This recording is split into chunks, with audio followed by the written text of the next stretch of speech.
So I left my headphones at work, so we are going to be flying deaf.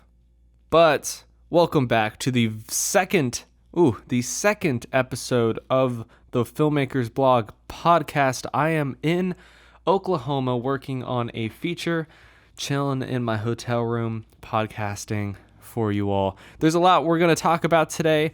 Everything from some travel mishaps. I always love to talk about food, and of course, we're going to get into filmmaking and the three things that you need to be doing as a filmmaker. If you're starting out, if you're, deep into your career, if you haven't been doing these three things, you need to start. So, Oklahoma. It's not bad, actually. A little bit different than I expected, but a lot of the things that I expected as well. It truly is a very flat place. You could see extremely far in every single direction. And if you just look to the distance, you'll just see tons of fast food signs 20, 30 feet up in the air in any direction, really. But on the way here, I flew. So I know in the last podcast, I said that I would be driving to Oklahoma, a 20-hour drive. Well, thank God that I was flown here, and that only took around 4 hours. So, and that's flight time. That doesn't include like security and stuff, but that is so much better than a 19-hour drive, especially if you're driving through 100-degree temperatures. I was in an air-conditioned plane. The problem is, well, not really a problem, but I don't know if you're like me, but I can't seem to relax on a plane or even be mentally coherent on a plane. Like, there's sleeping and there's focused, and there's this middle ground that's, you're just kind of in limbo of consciousness, and that's where I get when we're 20,000 feet up in the air. I can't do any work. I can barely think, and I'm really tired, but I can't seem to fall asleep. It's really hard for me to fall asleep on a plane. And just this trip alone, I was going in and out of consciousness, trying to fall asleep on the second plane ride to Oklahoma. It was about 2 hours. The first one, I just had an hour and a half-ish with a layover. And as I was dozing off, just about to close my eyes, I felt this really cold sensation all around my shorts. And I realized I was holding a glass of ice water in my hand, and as I was falling asleep, the cup was just tipping over, and I spilled ice water all over my crotch. And it woke me up for sure, but it was also extremely wet and unfortunate. So I had to ask the flight attendant for some napkins, and I immediately just grabbed it from her hand and shoved it under my butt, and I just sat on it for the rest of the plane ride, just hoping that everything would dry up and I wouldn't be walking out of the plane with the big wet ring around my butt. But fortunately, I was able to kind of dry up before anyone other than the person sitting next to me noticed, because I played it off as a joke, as I usually do. That's the only really way you can get away with that sort of circumstance, as if you just make fun of yourself, and that's what you got to do in those times. But something that actually really caught my eye during the American Airlines flight was their safety video. They actually had a really intense safety video play instead of the flight attendants doing their little shindig with the seatbelts and whatnot. They had a bunch of monitors all around, and this video played, and they basically said the same thing that the flight attendants said, but in a really cinematic way. And I'm pretty sure I was the only one watching this thing, because every time they did something really cool, like they played with reflections and mirrors a lot, and the flight attendant that was giving the instructions would kind of walk through the mirrors and appear and disappear in different parts of the frame. And I would look around the cabin for anybody that possibly saw that. Wanted to give a little nod to me, and so I could nod back at him, just kind of, mutually recognizing that we saw something really cool, but nobody was watching, and I was the only person watching and or appreciating the cinematography in that video. So after landing in Oklahoma, checking into my hotel, doing all of those logistical things, it was time to eat. And I was with my buddy Scott, who is the DP on the project, and his nephew Micah, who is a PA on the project. And funny enough, I never thought that this would happen, but the first thing that I ate in Oklahoma was Mexican food. And I swear I thought there was going to be no Mexican food throughout the entire state, or nothing that really resembled Mexican food, like maybe a Taco Bell, but nothing like, a Taco Shack, or, one of those good greasy places in the hole in the wall or on the corner of somewhere, one of those A-frame type of places like El Armando's and Poway, if you know what I'm talking about, or maybe even El Patron. El Patron's pretty good in Scripps and in Mira Mesa. Those are good spots. But funny enough, there are two big Mexican restaurants right next to the hotel, and we went to one called, oh man, I don't remember what it was called. It's called Ted's. Yeah. I don't know a Mexican guy named Ted, but now I do. But it's called Ted's, and it was actually pretty good. Not gonna lie. There were some pluses and some minuses. The taco, a fat minus. Should have got the soft taco. I got the hard taco. I thought it was gonna be like a corn tortilla that was fried into a hard taco, which is usually how it's done, but it was a taco shell. It just reminded me of Taco Bell, and that one was rough. But the chicken enchilada was absolutely fantastic. Chicken enchilada was bomb. The rice and beans were good, and the chili relleno was good. Something funny about the chili relleno, though, is the cheese was so freaking sticky. Like, there was so much. I don't understand how they packed so much cheese into there. It was unreal. Absolutely unreal. But overall, first Mexican experience in Oklahoma, I give a solid B minus. All right, we're going to get back to food because I have a really interesting experience with Whataburger coming up. But first, let's talk about what the heck I'm doing in Oklahoma. So I'm working on a feature, and I am working as a DIT, or a DIT. And a DIT stands for Digital Imaging Technician. And what the role is that I'm in charge of all digital media in terms of management and just making sure that the media captured by the cameras is transferred to the hard drives and into a Premiere project without anything missing. Everything's accounted for, and it's all peachy. So that's my job. On top of that, I am also doing some assistant editor types of jobs, like prepping the timeline, trimming the clips, putting them in order by scene, so that when the editor gets the project, it's all perfectly laid out for him. I have all the scenes grouped together with all the shots. So when that he gets the project, he doesn't have to do any media management.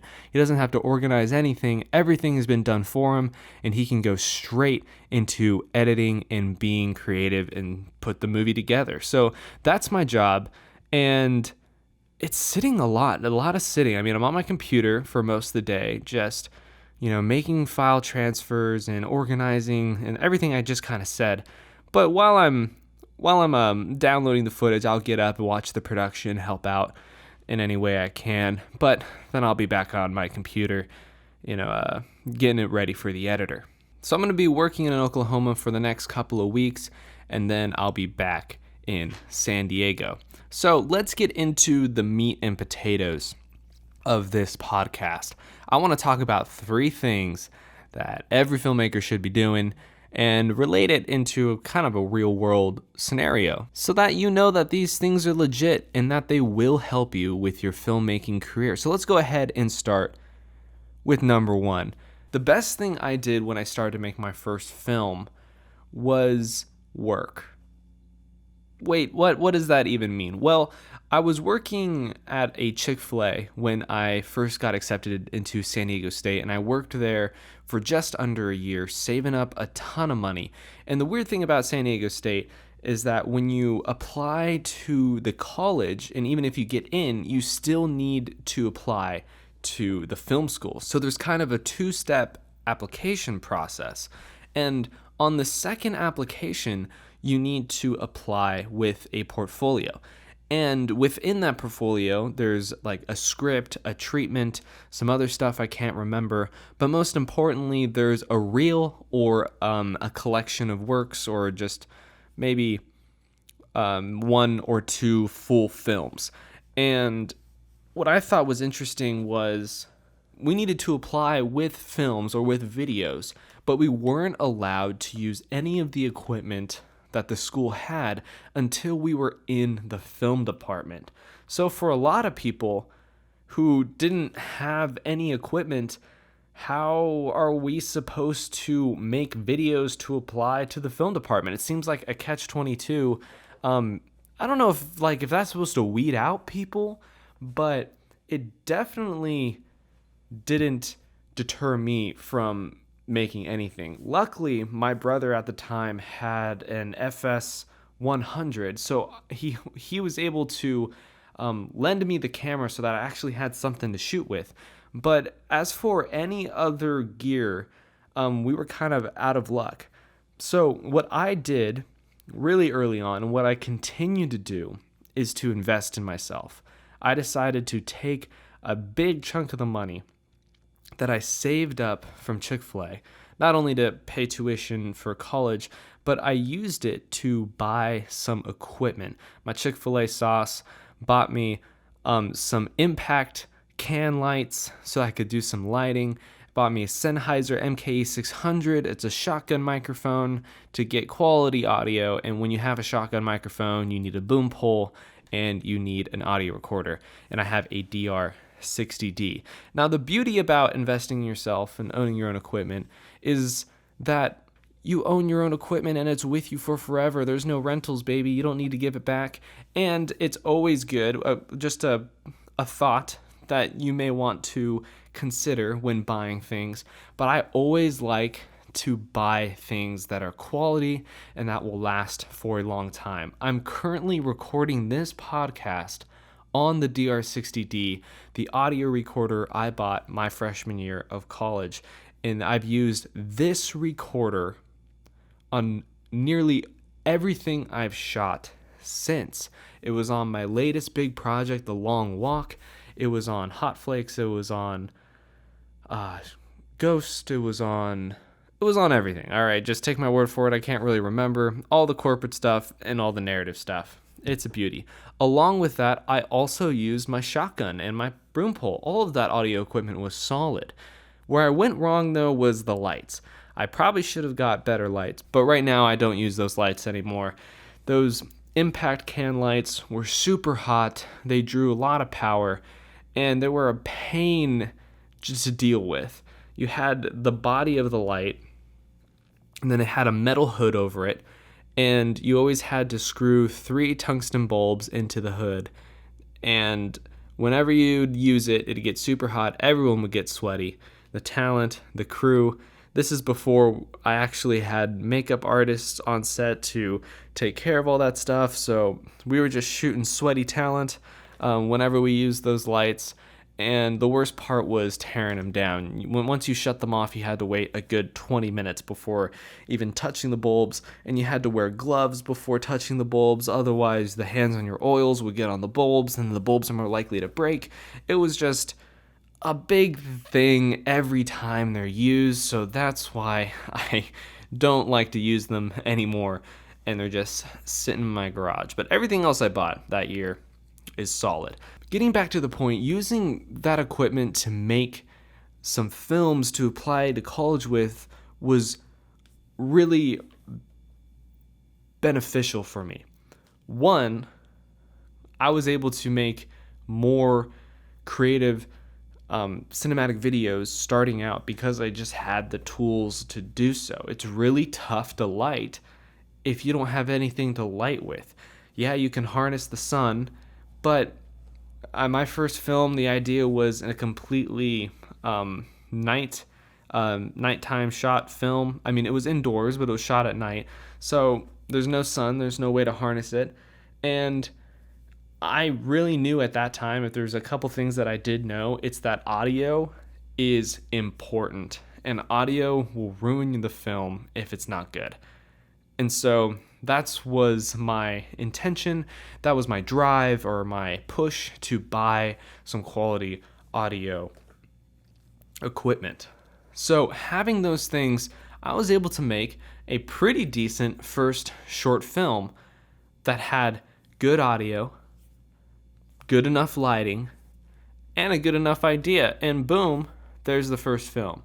Now, am I saying that you can't make a good film without the proper equipment? No, I'm not saying that. The thing about indie filmmaking, or just filmmaking in general, whatever level you're at, is your resourcefulness to make things happen on a budget. No matter what level you're at, you're never going to have enough money, you're never going to have enough crew, and you're never going to have enough time. I know this from the first film I shot to the last film I shot.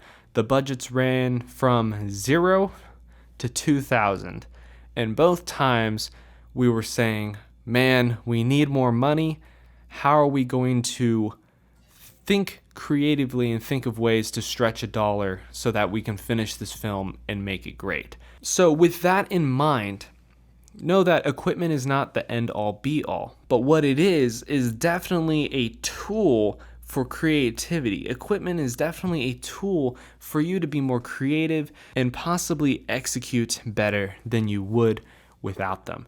And that's why the tip is to invest in yourself. Whatever you can do, whether it's a small amount or a large amount, figure out ways to invest in yourself. And that's not just buying equipment. It could be the next part, and that's to connect with people. Connect with people. Talk to other people about film. And you know what? Every once in a while, you'll talk to someone who's into film or that makes films. And the more people you know that make films, the more likely you're going to get on a film set.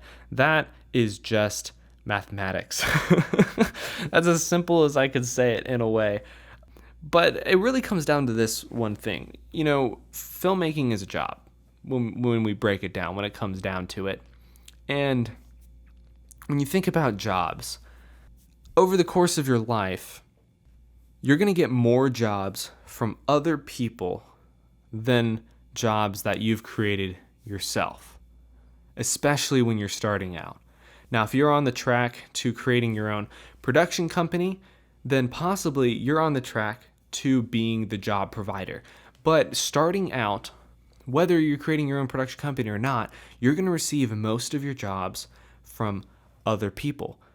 And if you're that person that wants to start your business or start your production company, know that most people that actually do start a business work for another business first, not only to support themselves while they're trying to start their own business, but to learn and to get an idea of the do's and do nots and kind of get familiar with that part of the industry. Now, to put things in perspective, this job I'm on right now, I didn't create. I'm not the creative behind this film. I'm not an investor behind this film. I didn't create this job. We're going to play like 7 seconds or what is it? 7 points to Kevin Bacon or 7 something to Kevin Bacon. If you know, shoot it in the comments. But we're going to play that game. We're going to do 7 people to the job and see how far we get. So if we string out kind of the who knows who for this job offer, it was me to my brother to my current boss, who wasn't my boss at one point but now is, to my boss's friend, to my boss's friend's friend, and boom, that's 5 points. So we're 5 points to job. And I guess we beat the game. But the point is that that's a lot of connections in terms of how many steps it took or people to know before I was able to even be offered this opportunity. So that's just a really quick glimpse into how meeting people, connecting with people, being kind to people so that you can create friendships is really important in film. And not only in film, but you never know who you're going to meet. You never know who you're going to meet. I have to be reminded this every once in a while, especially, when you're out and about, or if you're being strung along somewhere where you really don't want to be there, you just kind of want to go home and nap. The thing is, in the video industry is a very social industry, and you never know who you're going to meet. It may be someone who potentially is looking for someone to help them with the job, or it could be a potential client who needs video needs, and you never know what's going to happen. So if you always just try to make connections and just talk to people about video and your video and how it excites you and motivates you and how that's what you want to do, and you continue to grow this network of people, eventually you're going to get some jobs out of it.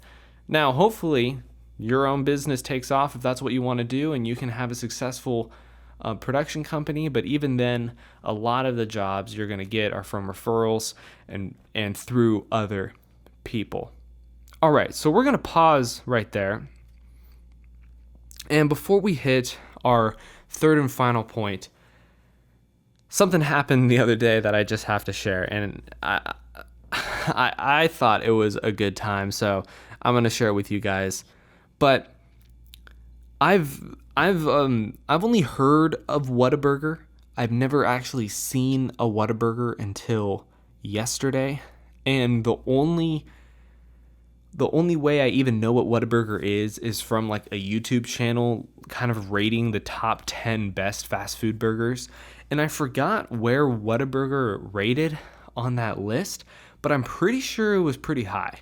Pretty sure it was in the top 4, if I have to remember. And In-N-Out, I believe, was number 1.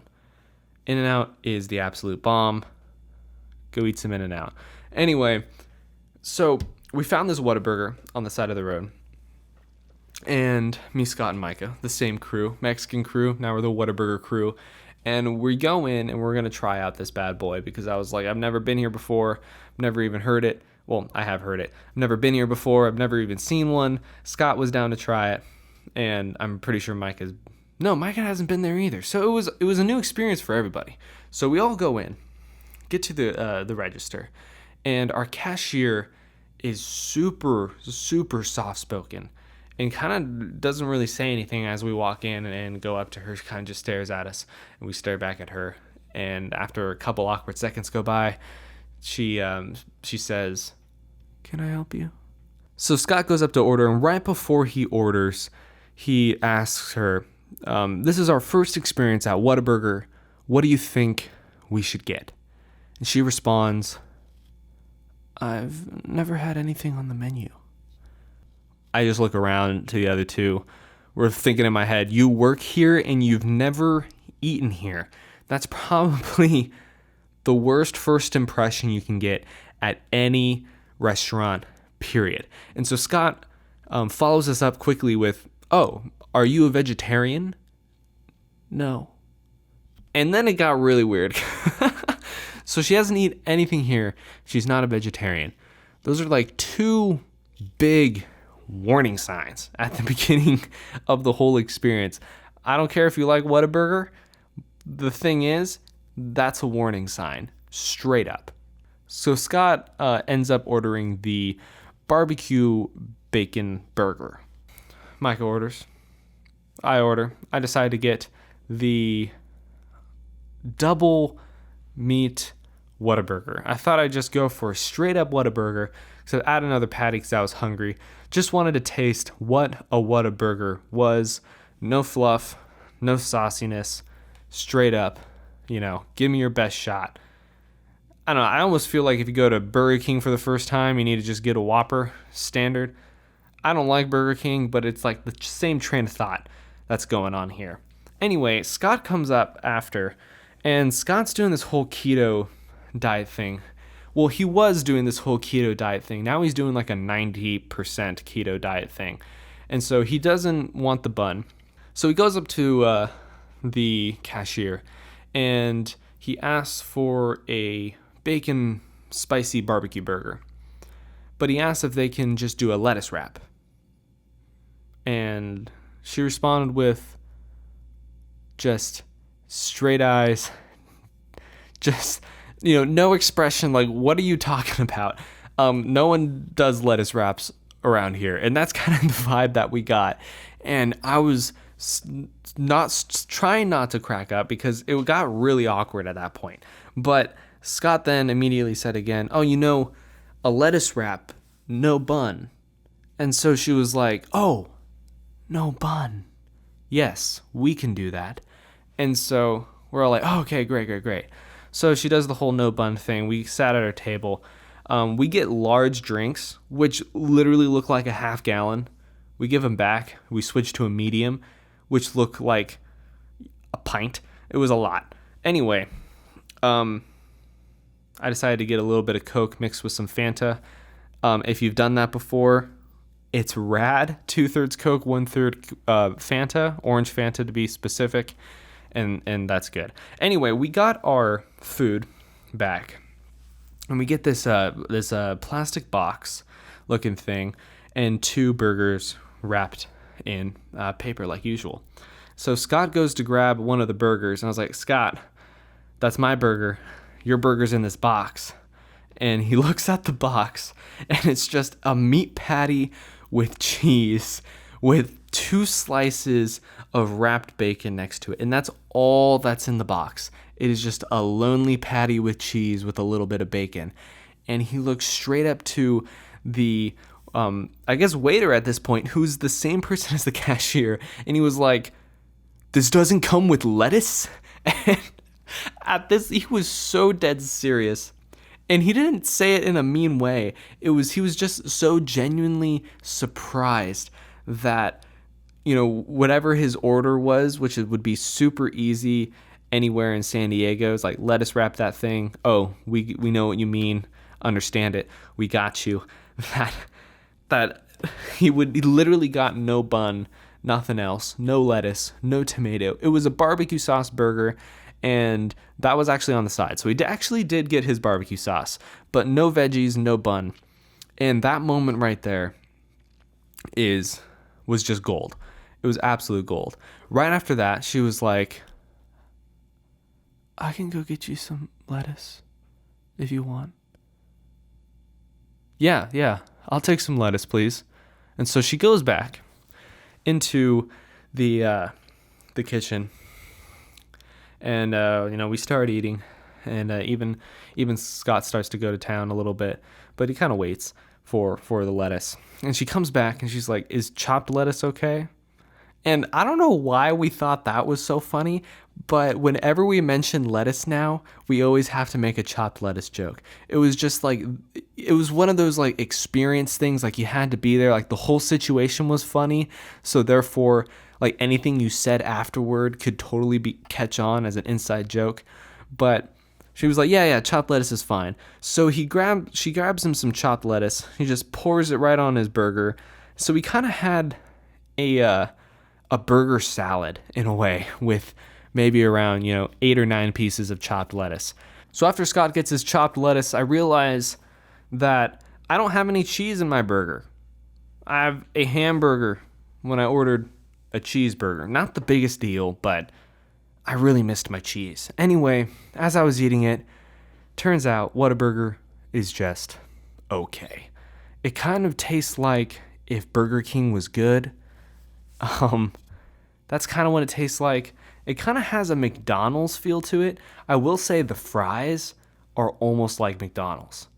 The fries were actually really good. The burger itself, so-so. Would I go back? Probably not. Yeah, I wouldn't go back. In-N-Out's where it at. I'll just wait. Just wait to go back to San Diego to get that In-N-Out. What a burger. What a disappointment. An incredibly weird experience. But I'm glad I tried it. Because it was interesting. Anyway, now I hope you enjoyed that little tidbit of Oklahoma fanfare as we explore the flatlands of the Midwest. But the last thing I want to talk about in terms of 3 things you need to be doing as a filmmaker, we went over investing in yourself. We went over making connections. Now, this is the 3rd thing. This will make you more valuable, period. And that's to learn new things. Never stop learning. I don't care what you want to be. Director, editor, cinematographer. There's always something to learn in that niche or in that department to make yourself more valuable and to make yourself a candidate for more jobs. So let's say you want to be a director. Okay, let's switch this up. Let's say you want to be a cinematographer. It is so hard to go 0 to 100 out of film school or just out of anything straight to cinematographer on an actual paid, important, professional project. If that's happened to you, let me know. We can all do a really quick bow. But for most of us, that doesn't happen. Now, you also need to know a lot as a cinematographer. I'm not going to lie. You need to know a lot. But the thing is, a lot of cinematographers deal with a vision of lighting and camera, kind of like how a director deals with the vision of the movie. Some cinematographers, even though they know it, don't actually operate the camera or operate the lights. But there's a lot of avenues that you can choose to go down to finally end up being a cinematographer. You can go through the camera department. How about camera operator, an assistant camera, a second assistant camera, a DIT, which I believe is actually part of the camera department. You can correct me below. I think it's more part of the camera department, but we'll think about that. Any of those stuff. You can also go down the grip and electric department.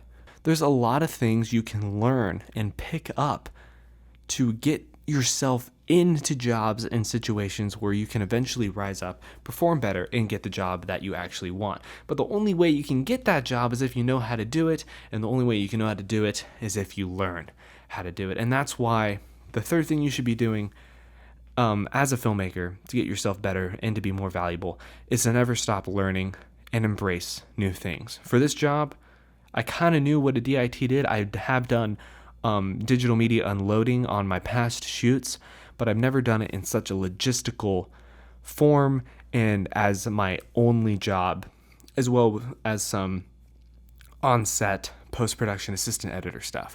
So that was all new. I learned a whole new program, ShotPut Pro 6, to be able to do that. It wasn't actually that difficult, pretty quick. It took me 30 minutes to an hour to get the hang of it. And, after you get the hang of it, then, it's easy as hell. But, that first initial step going into the tutorials and figuring out what the buttons do and how to use it to the best of your ability, now that's a process and that takes some commitment. But it was so worthwhile. And if I didn't learn those things, I bet I wouldn't be in the position I am right now. So never stop learning. Always try to find new things to learn. And, if you're struggling, there's a couple resources. One, you got YouTube University, my guy. There's so much stuff on YouTube. Ask a question. Visit the Filmmakers Blog videos. Drop a question in the comments asking on how to do something, any questions at all. I'm here for you guys. I'm happy to help. Another thing is, open up the book, man. I know we haven't touched pages in a long time. Maybe you're allergic to the fine print, but I'm telling you, there's a lot of good stuff in all kinds of screenwriting, filmmaking, cinematography, directing books that you can really absorb. And the best way to learn, honestly, is either by reading or by writing. If you watch a video, take notes. You will remember it so much better than just watching the video. Guaranteed. Take notes, write it down. All right, guys, those were the 3 things. I hope you enjoyed this podcast. Let me know your favorite story or your favorite tip in the comments below. Make sure to follow me on Spotify. I'm going to be pushing Spotify, or you can follow me on anchor.com, and just type in the Filmmakers Blog on either platform. Follow me on those so you don't miss an episode. And thank you guys for listening so much. I'm really excited to start the next podcast when I have time. I've been working 12-hour days. I was surprised I had enough energy to do this podcast, but I'm excited to talk to you guys and to share the knowledge and the experience of being on this feature and just, starting to work towards the goal, the dream, guys. I know you have that dream too, so it's just exciting to be able to share it with you all. All right, guys, I will catch you in the next podcast in a little bit.